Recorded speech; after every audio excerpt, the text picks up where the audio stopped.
जय श्री गणेश। नमस्कार, मैं आचार्य संजय द्विवेदी। मेरे समस्त प्रबुद्ध दर्शकों का मेरे चैनल पर हार्दिक स्वागत है। आज मैं मंगल के राशि परिवर्तन प्रभाव को लेकर आपके सम्मुख उपस्थित हूं। 9 ग्रहों में सेनापति मंगल 3 अक्टूबर को अपनी राशि का परिवर्तन कर चुके हैं तथा वर्तमान में शुक्राचार्य की तुला राशि में प्रवेश कर चुके हैं। वर्तमान समय में जो ग्रहों की स्थितियां उसके अनुसार शुक्र तथा मंगल का जो आपसी संबंध बन रहा है वो तात्कालिक मैत्री भाव है, जिसके कारण शुक्राचार्य की राशि में होते हुए भी मंगल का प्रभाव कहीं न कहीं एक सकारात्मक होने जा रहा है। परंतु ये अलग अलग राशियों के लिए अलग अलग भाव में बनेगा, अलग अलग स्थानों पर बनेगा, उसी के अनुसार ही परिणाम की प्राप्ति होगी। आज मैं वृश्चिक राशि के लिए, जो कि मंगल की ही राशि है, मंगल के राशि परिवर्तन का क्या प्रभाव मिलने वाला है, किस प्रकार के लाभ मिल सकते हैं, कौन सा भाव प्रबल होगा, कहाँ अपना लाभ ले पाएंगे, कहाँ पर समस्या आ सकती है, उसका क्या निराकरण है, संपूर्ण विश्लेषण मैं पूर्ण तरीके के साथ करने जा रहा हूं। प्रिय दर्शकों, ये राशिफल आपके चंद्र राशि पर आधारित है। जिन जातकों का वृश्चिक लग्न है उनको भी राशिफल अवश्य देखना चाहिए। वृश्चिक राशि के लिए यदि हम स्थितियों का अवलोकन करें तो मंगल लग्न के स्वामी तथा षष्टम के स्वामी, लग्नेश षष्ठेश का गोचर जाकर द्वादश भाव में हो रहा है। अब जैसा कि आप सभी को पता है कि द्वादश भाव एक त्रिक भाव है, एक डेप्रिसिएशन का भाव है, व्यय का भाव है। त्रिक भाव में वैसे भी समस्त ग्रहों का प्रभाव निर्बल हो जाता है। उसके पश्चात यदि ये व्यय का भाव है तो ग्रह का जो कार्यकत्व है उस कार्यकत्व का व्यय हो जाता है। तो यहाँ पर निश्चित रूप से वृश्चिक राशि के लिए बहुत अच्छा परिणाम प्राप्त नहीं होने वाला।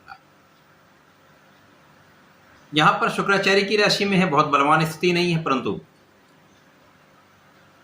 शुक्राचार्य के साथ तात्कालिक मैत्री के कारण, शुक्राचार्य की एक अच्छी स्थिति के कारण, शुक्राचार्य जो कि 10वें भाव में है, यहाँ पर बहुत कुछ स्थिति संतुलन की स्थिति में आ रहा है। परंतु जो लग्नेश ही हैं वो जब द्वादश भाव में हो तो लग्न का क्षय होगा। लग्न का क्षय होने का अर्थ यह है यहाँ पर कुछ स्वास्थ्य समस्याएं हो सकती हैं, कुछ तनाव की स्थिति हो सकती है, मानसिक द्वंद्व हो सकते हैं, क्रोध बढ़ सकता है, तात्कालिक निर्णय के कारण कुछ समस्याएं उत्पन्न हो सकती हैं, वाद विवाद बढ़ सकता है, वाद विवाद के कारण समस्याएं हो सकती हैं। यहाँ पर निश्चित रूप से कुछ वाद विवाद के कारण कानूनी समस्याओं में आप पड़ सकते हैं। तो सबसे पहले तो आपको अपने क्रोध पर नियंत्रण रखना होगा, वाद विवाद से बचना होगा। यद्यपि यहाँ पर जब मंगल होंगे, जो ऊर्जा के स्रोत हैं, ऊर्जा के कारक हैं, क्षमता के कारक हैं, साहस के कारक हैं, तो कहीं ना कहीं एक प्रबलता तो अवश्य देते हैं। स्वयं की राशि के लिए है तो निश्चित रूप से कहीं ना कहीं आपको एक लाभ अवश्य मिलेगा। परंतु वर्तमान स्थिति में मंगल की स्थिति जो है द्वादश में होने के कारण निर्बलता अवश्य प्राप्त होगी। मंगल द्वादश में होकर प्रथम दृष्टि का प्रभाव आपके तृतीय भाव पर डालेंगे, जो कि उनकी उच्च राशि है, मकर राशि है।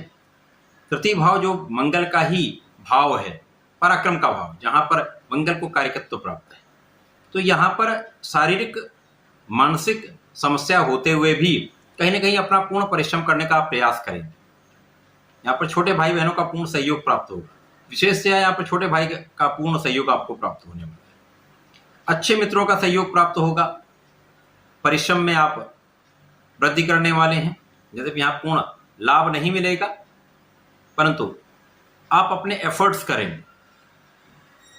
मंगल का प्रभाव षष्ठम भाव पर होगा, जहां पर इनकी स्वयं की राशि है, मेष राशि है। रोग ऋण शत्रु का भाव है, यहाँ पर निश्चित रूप से रोग भी बढ़ सकते हैं, शत्रु भी बढ़ेंगे, और यहाँ पर ऋण की संभावना बढ़ती ही है। यहाँ पर आप ऋण लेने का प्रयास करेंगे तो ऋण लेने के प्रयास में आपको सफलता भी मिलेगी, ऋण से आप अच्छा एक लाभ भी ले पाएंगे। परंतु यहाँ पर वाद विवाद में पड़कर शत्रु बनाना सबसे कठिन कार्य होने वाला है, जिसके कारण कानूनी समस्याएं उत्पन्न हो सकती हैं। यद्यपि यहाँ पर आप कानूनी समस्याओं में विजयी होंगे, परंतु मानसिक तनाव, शारीरिक कष्ट अवश्य होने वाला है। मंगल का प्रभाव आपके सप्तम भाव पर भी होगा। व्यय भाव में बैठकर सप्तम पर जब ये दृष्टि डालेंगे तो कहीं ना कहीं यहाँ पर जीवन साथी के साथ आपसी सामंजस्य में समस्या आई, क्लेश बढ़ता है, यहाँ पर पार्टनरशिप में आपको लाभ तो मिलेगा, परंतु आपसी कहीं ना कहीं एक सामंजस्य में समस्या, साझेदारों के साथ आपसी समस्या निश्चित रूप से हो सकती है। यहाँ पर आपको बहुत सावधान रहना होगा, आपसी सामंजस्य में वृद्धि करनी होगी, समझदारी से निर्णय लेने होंगे, आपको बहुत कुछ विवेक से, धैर्य से कार्य लेना होगा। मंगल द्वादश में होकर शुक्राचार्य की राशि में बैठेंगे तो यहाँ पर कहीं ना कहीं प्रेम संबंधों की वृद्धि भी होती है, प्रेम संबंध अच्छे होते हैं, परंतु वहां पर भी कहीं ना कहीं इसे एक समस्या उत्पन्न अवश्य होती है। तो मंगल का द्वादश भाव में होकर अपनी राशि के लिए एक बहुत अच्छा परिणाम प्राप्त नहीं होने वाला है। अब वृश्चिक राशि के लिए चूंकि यहाँ पर ढैया का प्रभाव भी चल रहा है तो संघर्ष पहले से ही है, यद्यपि यहाँ पर संघर्ष से सफलता भी मिलती है, परंतु यहाँ पर आपको सावधान अवश्य रहना होगा। वृश्चिक राशि के जातकों के लिए यह समय बहुत अच्छा नहीं है, सावधान होकर धैर्य के साथ आपको कार्य करना होगा। वृश्चिक राशि के जातकों को नियमित रूप से भगवान शंकर मोचन की शरण में रहना चाहिए, हनुमान चालीसा का नित्य पाठ करना चाहिए। प्रत्येक मंगलवार को भगवान शंकर मोचन के मंदिर में जाकर उनको मीठे पान का अर्पण अवश्य करना चाहिए। यदि आप ऐसा करेंगे तो समस्त संकटों से बचेंगे, कष्टों से बचेंगे, कानूनी समस्याओं में विजय भी होगी और आप लाभ भी प्राप्त कर पाएंगे। तो ऐसा करके इसका लाभ लें। धन्यवाद, नमस्कार।